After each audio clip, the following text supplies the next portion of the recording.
Syukur alhamdulillah bahwa setelah dipertimbangkan secara mendalam atas dinamika dan aspirasi masyarakat dari berbagai sumber, Bapak Presiden mengumumkan perpanjangan terbatas PPKM darurat dan kebijakan pelonggaran aturan setelah 25 Juli 2021. Kita bisa membayangkan bagaimana sulitnya pilihan sebelum menetapkan kebijakan tersebut.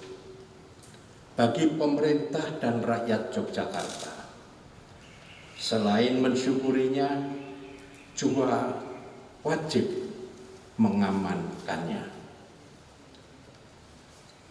Jika membandingkan PPKM darurat dengan PSBB saat diberlakukan pada awal pandemi ini muncul, sesungguhnya pada dasarnya tidaklah jauh berbeda. Yang membedakan mungkin adalah faktor psikologis masyarakat berupa kejenuhan yang bagi sebagian besar rakyat kecil dirasakan sudah tak tertahan lagi karena sudah melewati batas ketahanan masyarakatnya.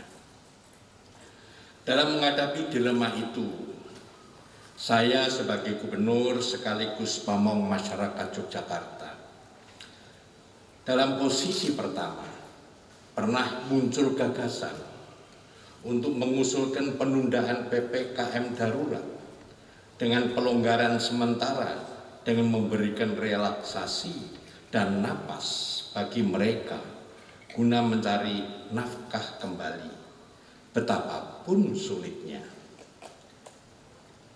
Dalam posisi kedua, dengan dasar pertimbangan keselamatan rakyat merupakan hukum tertinggi, saya punya kewajiban menyelamatkan rakyat dengan cara dan pendekatan berbeda. Namun tanpa mencederai tanggung jawab dan kewajiban saya kepada Presiden Republik Indonesia dan rakyat Yogyakarta. Solus populi suprema lex esto yang diucapkan oleh filsuf Yunani kuno Cicero lebih dari 20 abad yang lalu itu ternyata juga dibenarkan sebagai sumber hukum tertinggi di NKRI. Termuat dalam pembukaan Undang-Undang Dasar 1945 yang dimaksudkan guna melindungi segenap bangsa dan seluruh tumpah darah Indonesia sebagai tujuan utama pembentukan NKRI. Bertolak dari pertimbangan itu, Pemda DIY akan lebih mempercepat kelancaran bantuan sosial dari pemerintah pusat, baik berupa uang, sembako, maupun vitamin dan obat-obatan bagi mereka yang berhak.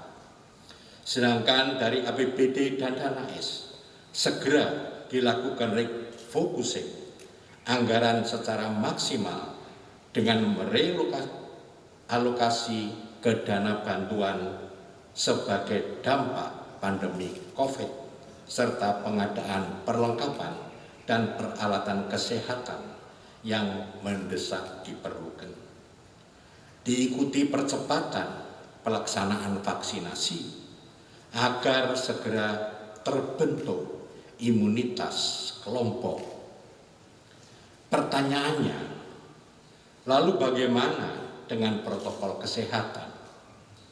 Saya yakin dan percaya bahwa dengan pelonggaran itu nanti rakyat Jogja pasti siap sedia untuk melakukan penegakan protokolnya secara mandiri. Bukankah dukungan rakyat Jogja terhadap NKRI tak pernah surut? Sedangkan bagi mereka yang melanggarnya harus siap menanggung risiko sanksi sosial dan sanksi hukum. Dalam hal ini, Pemda DIY akan melibatkan secara aktif TNI Polri melalui pemberlakuan aturan BKO dengan menempatkan posisi dan peran TNI Polri dalam sistem komando operasional di lapangan. Saudara-saudaraku, warga masyarakat Jogja Istimewa yang saya cintai dan banggakan. Akhir-akhir ini kita merasakan betapa kita telah jauh dari kemurnian, kesederhanaan, kejujuran, serta rasa saling percaya dan saling menghargai. Betapa kita sudah menjauh dari titik awal keberangkatan kita. Di hari-hari yang penuh cobaannya ini, hendaklah menjadikan kita manusia yang tercerahkan secara akal, budi, dan spiritual. Akal kita menjadi jernih, emosi lebih terkendali, dan ruang spiritual mengarahkan kita untuk menjadi lebih cerdas, arif, lagi bijak dalam mempertimbangkan setiap kata dan perbuatan. Konsekuensinya, kita harus belajar kembali menaruh harapan besar untuk masa depan yang lebih baik agar tidak merugi. Sudah saatnya kita mengakhiri saling berujar kebencian dalam menghadapi prahara kehidupan sekarang ini. Kita harus percaya bahwa kebijakan perpanjangan terbatas PPKM darurat ini, selain untuk melihat bagaimana penurunan pandemi selama masa inkubasinya, justru disertai harapan akan adanya pelonggaran bertahap. Mestinya pemerintah juga sudah memikirkan dukungan dikresi kebijakan berikut pelaksanaannya guna meringankan beban kehidupan rakyat banyak. Di dalam mencari memori kita sudah terlalu syarat informasi berupa grafik dan tabel yang dipenuhi oleh angka-angka yang menjadi indikator sebagai basis argumentasi dalam mentelaah peluang yang terbuka. Tantangan yang dihadapi dan strategi yang dirancang selain mempertimbangkan lingkungan strategik yang berubah dinamis dengan cepat.